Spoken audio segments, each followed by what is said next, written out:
les forages. Alors, toutes ces questions-là doivent être répondues. Elles seront répondues. On s'emploie à élaborer un certain nombre d'actions qui seront confirmées ce dimanche. Je ne vais pas vous annoncer de scoop, malheureusement. Non, mais... Je ne vais pas vous annoncer de scoop, mais ce qui est clair, c'est qu'on cherche à créer un environnement, un véhicule qui nous permettra de façon objective et impartiale et indépendante de répondre à toutes ces questions auxquelles vous référez.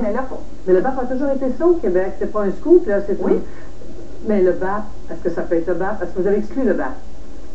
Non, on n'a pas exclu le BAP, Mme Dussault. Mais je suis pas en mesure de vous confirmer quoi que ce soit ce soir. Dimanche, il y aura une annonce avec mon collègue Pierre Arcan. Mais ce qui est clair, c'est qu'on souhaite vraiment avoir une filière qui répondent à de très hauts standards sur le plan environnemental et que le Québec devienne la référence au Canada et en Amérique du Nord. Et nous, on croit que c'est possible de le réaliser. Il y a 224 000 ménages qui s'approvisionnent en gaz naturel. Ça nous coûte 2 milliards de dollars par année de faire venir le gaz de l'Ouest canadien. On se dit, il y a vraiment une opportunité qu'on ne peut pas manquer. Alors, donnons-nous les chances de réussir. Mais l'industrie est omniprésente, alors pourquoi imaginez-vous de faire la même chose qu'avec l'hydroélectricité, que si c'est si bon ça pour les Québécois, qu'on en fasse une richesse collective, que où le gouvernement a sa part du lion, les contribuables, ça appartient à tous les Québécois, ce souterrain. Oui. Bien, tout d'abord, les richesses de notre sous-sol québécois appartiennent à tous les Québécois. Ça, il n'est pas question de changer une donnée aussi fondamentale. Deuxièmement, ils n'ont pas de redevance pour le moment. Mais pour l'instant, parce que là, dans la phase exploration, les entreprises qui font affaire chez nous doivent verser une rente au gouvernement. À partir du moment où on va entreprendre la phase commerciale, nous on pense que ça va arriver autour de 2014 à peu près, une véritable phase commerciale.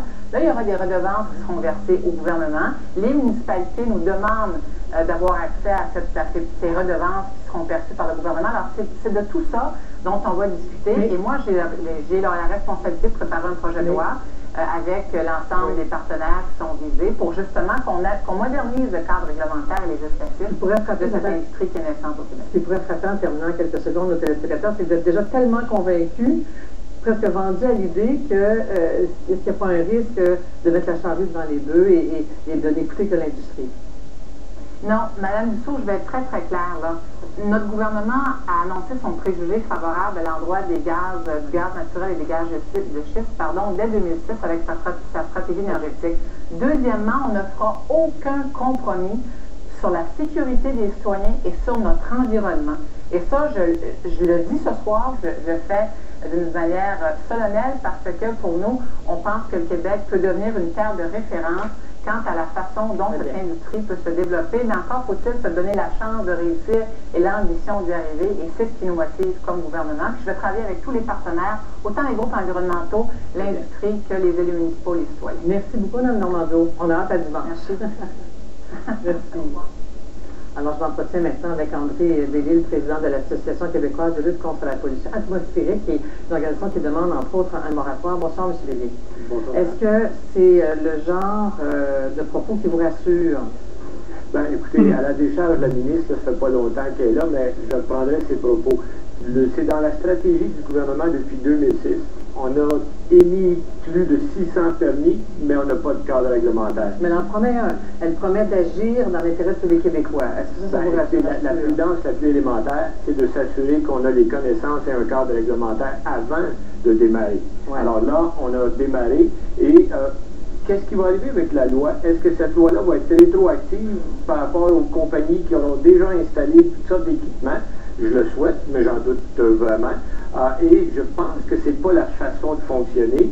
Et si on prend juste la loi sur le développement durable, l'élément de prudence est fondamental. L'élément d'acceptabilité sociale aussi l'est. Mais on n'a pas commencé par là. À défaut d'un moratoire, parce qu'elle le dit, il n'y en aura pas de moratoire pour encore... Ça, je ne pas dit encore. Ben, elle l'a dit, là, vous l'avez entendu. On a entendu bien les choses, hein, ça fait 30 ans que je suis en environnement, le surloin devrait être bâti, là. Oui, c'est vrai, mais là, donc, vous êtes parti, vous êtes mobilisé contre. Est-ce que, à défaut d'un moratoire, parce qu'elle le dit ce soir, il n'y en aura pas, est-ce que, je ne sais pas, moi, une audience du BAP et quelque chose est un pas en avant, une ouverture, ça c'est intéressant. Il faut d'abord arrêter la machine, parce que la précipitation est une mauvaise conseillère. Et oui, ça fait une audience générique, il faut tout arrêter, il faut savoir de quoi on parle. Il y a toutes sortes d'angles à cette question-là. Et là, on l'aborde un peu à la pièce et malheureusement, pour moi, on a mis la charrue devant les bœufs et c'est la recette pour des problèmes. Elle dit qu'on ne peut pas comparer avec les États-Unis parce que notre gaz à nous est de qualité. Non. Écoutez, c'est pas la frontière américaine qui va changer quoi que ce soit. On est sur la même formation géologique que l'État de New York. Et l'État de New York a décrété un moratoire à cause des problèmes qu'il y avait. Et le gaz est relativement semblable. Maintenant, tant mieux si le gaz du Québec est plus propre. Mais est-ce qu'on pourrait avoir les rapports de caractérisation? Tout ça, c'est gardé secret. Alors là, il faut croire, et je ne mets pas la parole de la ministre en doute, mais c'est pas une question de confiance, là. C'est une question de prudence élémentaire. On est à l'heure du crash climatique. On n'est quand même pas pour dire on espère que ça va bien aller. Et quelles sont les inquiétudes très précises que vous avez par rapport au gaz? Elles sont nombreuses. Tout d'abord, par rapport à l'environnement, il y a les émissions atmosphériques qui peuvent être... Bon, le simple fait de brûler du gaz va émettre des gaz à effet de serre et autres contaminants dans l'air. Maintenant, est-ce qu'on le fera en compensant par rapport à ce qu'on pourrait ne plus importer aux États-Unis, du reste du Canada, pardon? Bon, on verra, ça c'est pas dit encore, mais peut-être. Il y a aussi toute l'utilisation de l'eau. On sait que dans un contexte de réchauffement planétaire, l'eau est de plus en plus rare. On le voit bien cet été. Ben là, on va puiser beaucoup d'eau pour permettre ça, et on sait que cette eau-là va être contaminée et ne sera pas réutilisable. Les fameux additifs, là. Oui, voilà. Alors, encore ça, on doit se fier, on nous dit, ben, écoutez, c'est une recette industrielle qui est secrète, on ne peut pas vraiment en parler.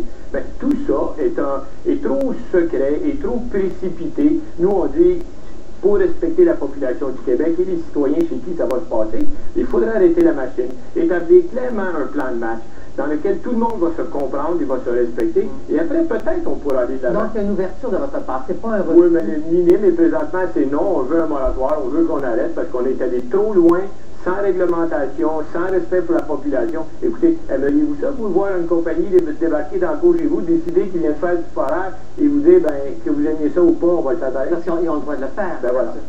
Ils peuvent se présenter comme ça. Ouais, ils l'ont fait. Ils l'ont fait. Bon, très bien. Alors, on va suivre ça, on attend dimanche. Qu'espérez-vous dimanche? Ben, j'espère que la ministre va dire qu'on va participer à élaborer une loi tous ensemble et que ça se fait de façon transparente pour la population. Elle vous invite à participer à ce groupe, au comité? Ben, on a été invité depuis longtemps, là, depuis le mois de janvier qu'on attend. Très bien. Merci. Merci. André Bélier. Au revoir.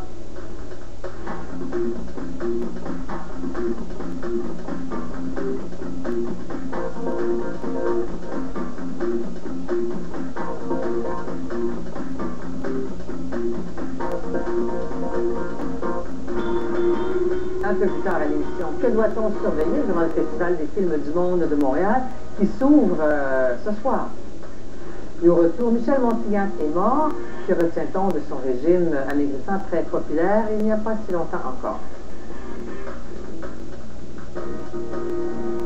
Cette semaine, le grand solde d'été Kia. Profitez de rabais au comptant exceptionnel sur toute la gamme 2010-2011. Sur tous ces modèles 2010 jusqu'à 7 000 $ en rabais disponibles. Nos Sorento 2011 réduit à partir de 24 760 $ seulement. Et nos Rondo utilitaires urbains par excellence en rabais de 4 000 $, incluant transport et préparation à seulement 17 660 $. Plus un an d'entretien sans frais. Profitez du grand solde d'été Kia aujourd'hui et ne payez rien avant l'automne. Chez vos concessionnaires Kia du Québec. Hâtez-vous car nos meilleures offres de l'année s'envolent rapidement. Kia, surprenez la route.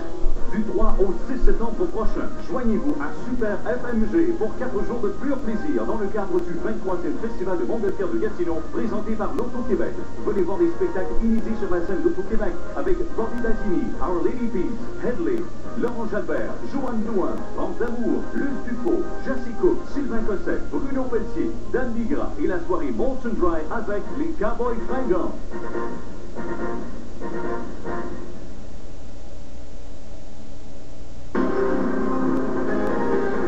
Les 3 hommes accusés de fomenter des actes terroristes étaient en mesure de fabriquer des bombes selon la GRC. Le président de la commission d'enquête sur le processus de nomination des juges, Michel Bastarache, appelle à la retenue. Le colonel Russell Williams renonce à son enquête préliminaire et est directement cité à procès pour meurtre et agression sexuelle. Construction Québec, patron et syndiqués campent sur leur position plus que 4 jours avant le déclenchement d'une grève générale. Pakistan, alors que l'eau envahit le sud du pays, les populations du Nord retournent chez elles pour trouver désolation et famine. Coup d'envoi du Festival des films du monde avec Route 132 de Louis Bélanger. Vous êtes en direct à RDI.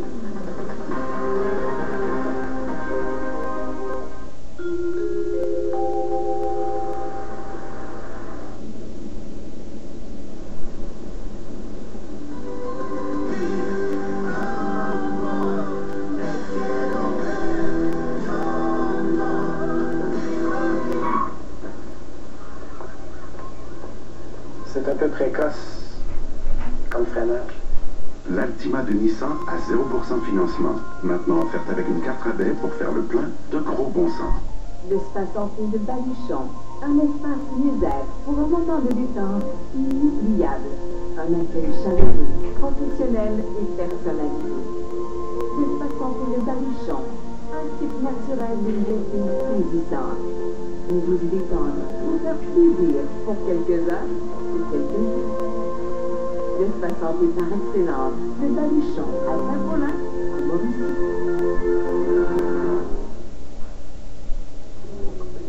Michel Montignac, ce Français qui a créé le populaire régime d'ennégrissement, la méthode de Montignac, est mort. Il avait 66 ans et sa famille n'a pas spécifié quelle maladie l'a emporté. Et ça soulève déjà quelques questions en soi.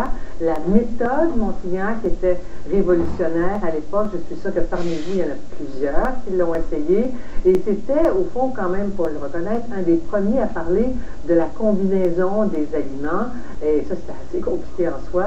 Alors, je reçois deux experts d'ailleurs. D'abord, le docteur Dominique Garel, endocrinologue et professeur titulaire à la faculté de médecine nutrition du centre hospitalier de l'Université de Montréal. Bonsoir, Dr. Garel. Et Fanny Dagenet, nutritionniste et directrice du groupe d'action sur le poids équilibre. Bonsoir à tous les deux. Évidemment, on le voyait presque comme un gourou, Michel Montignac. Il y a des gens qui voulaient y croire. Enfin, il y avait un régime miracle. Et ça s'arrêtait là. Dr. Garel. C'est intéressant parce qu'en fait, Michel Montignac a repris un régime qui avait été inventé par Atkins, bien avant lui aux États-Unis, mais avec une modification, en ce sens qu'il commençait par dire oubliez les calories, n'y pensez plus, ça n'a rien à voir avec le poids.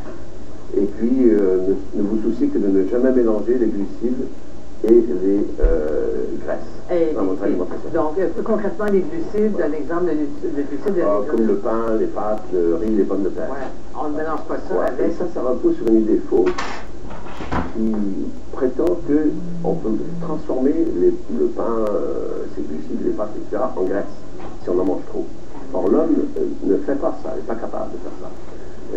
Et Atkins prétendait ça, il y a toutes sortes de diètes qui prétendent ça. Les gens croient ça parce que si vous faites ça, vous allez perdre votre réserve de sucre qui est dans vos muscles. Vous allez perdre une quinzaine de livres en 3 semaines. Et ça, c'est de l'eau et du sucre. C'est pas perdre de la graisse en fait ça. Et votre poids va descendre. Donc vous allez dire, ouh, c'est miraculeux. Bon, maintenant, on a plusieurs études très longues qui ont été faites sur 2 ans de recul. On a comparé ces diètes avec des diètes équilibrées. Il n'y a aucune différence entre les diètes. La seule différence, le seul facteur qui fait qu'on va perdre du poids, c'est le déficit énergétique. C'est le fait que vous mangez moins d'énergie, que vous en avez moins de calories que vous en avez besoin, que vous mangez des glucides et des lipides. Aucune importance. Maintenant, attention, il ne faut pas complètement condamner ce type de diète. Il y a des gens qui préfèrent ça. Tu préfères par goût. Oui. Il ne faut pas ignorer ça. Très bien. Et pour vous, que représentait la méthode Montignac? Comme nutritionniste, c'est certainement des bonnes discussions, en tout cas, avec... Comme diététiste nutritionniste, moi, ce qui m'inquiète un peu avec des méthodes comme celle de M. Montignac, mais bon, il y en a beaucoup d'autres sur le marché, c'est qu'en ayant toutes sortes de règles comme ça à respecter au niveau de l'alimentation, ça envoie le message aux gens que manger sainement, c'est très compliqué. Et ça peut être très décourageant pour les gens, ça peut les démotiver dans leur changement d'habitude et c'est pas ce qu'on souhaite. Et pour manger sainement, quand on parle d'alimentation saine, c'est pas nécessaire d'avoir une tonne de règles, c'est pas nécessaire non plus de combiner des aliments ensemble, c'est pas nécessaire d'exclure des groupes d'aliments ou de ne manger que certains aliments. Donc, c'est vraiment une question de variété, d'équilibre, et c'est ce qu'on voudrait que les gens retiennent. Pourtant, Dr. Garel, vous disiez, les gens, avec la méthode Montignac, perdaient de l'eau et conservaient les graisses, mais l'apparence extérieure, puis je me souviens d'avoir interviewé, même parlé des hommes qui avaient perdu dans les premiers mois, oui. Mais un an après, ils étaient revenus à l'état où étaient les gens qui avaient suivi une diète normale. Donc c'est l'effet Montignac ou l'effet de ces diètes très basses en glucides, il est très temporaire. Et puis c'est un leurre, donc. Oui, tout à fait. Mais il y avait quand même un débat réel. Est-ce qu'il n'a pas un peu confronté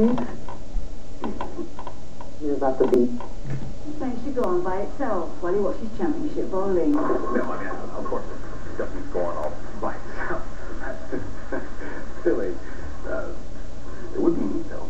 Get 4 great features in one paint with new Premier Paint from just $19.99, only at Canadian Tire.